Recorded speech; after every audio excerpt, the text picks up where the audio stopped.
ദൃശ്യം 3-ാം ഭാഗം വരാനിരിക്കെ ചിത്രത്തിന്റെ 1-ാം ഭാഗത്തെപ്പറ്റി ജീത്തു ജോസഫ് പറഞ്ഞ വാക്കുകളാണ് ഇപ്പോൾ ചർച്ചയാവുന്നത്.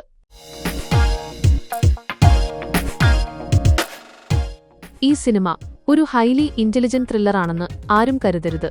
ഇതൊരു സാധാരണ കുടുംബത്തെക്കുറിച്ചുള്ള കഥയാണ്. ഒരു കുടുംബം അതിജീവനത്തിനായി നടത്തുന്ന ശ്രമങ്ങളാണ് സിനിമയുടെ കാതൽ. ഇതിൽ ഡിറ്റക്റ്റീവ് കഥകളിലെ പോലെ ഭയങ്കര ബുദ്ധിപരമായ കളികളൊന്നും പ്രതീക്ഷിക്കരുത്. ഇത് തികച്ചും വികാരങ്ങൾക്ക് പ്രാധാന്യം നൽകുന്ന ഒരു സിനിമയാണെന്നാണ് അദ്ദേഹം പറഞ്ഞത്. സംവിധായകന്റെ ഈ വാക്കുകൾക്ക് വലിയ പ്രസക്തിയുണ്ടായിരുന്നു.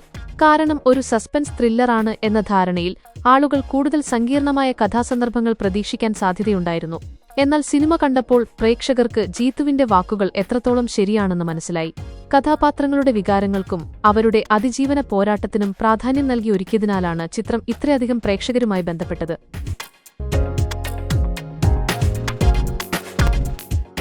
മോഹൻലാലിന്റെ ജോർജ് കുട്ടി എന്ന കഥാപാത്രം ഒരു അതിബുദ്ധിമാനായ കുറ്റവാളിയായിട്ടല്ല, മറിച്ച് തന്റെ കുടുംബത്തെ രക്ഷിക്കാൻ വേണ്ടി സാധാരണക്കാരനായ ഒരാൾ നടത്തുന്ന ധീരമായ ശ്രമങ്ങളായാണ് അവതരിപ്പിക്കപ്പെട്ടത്.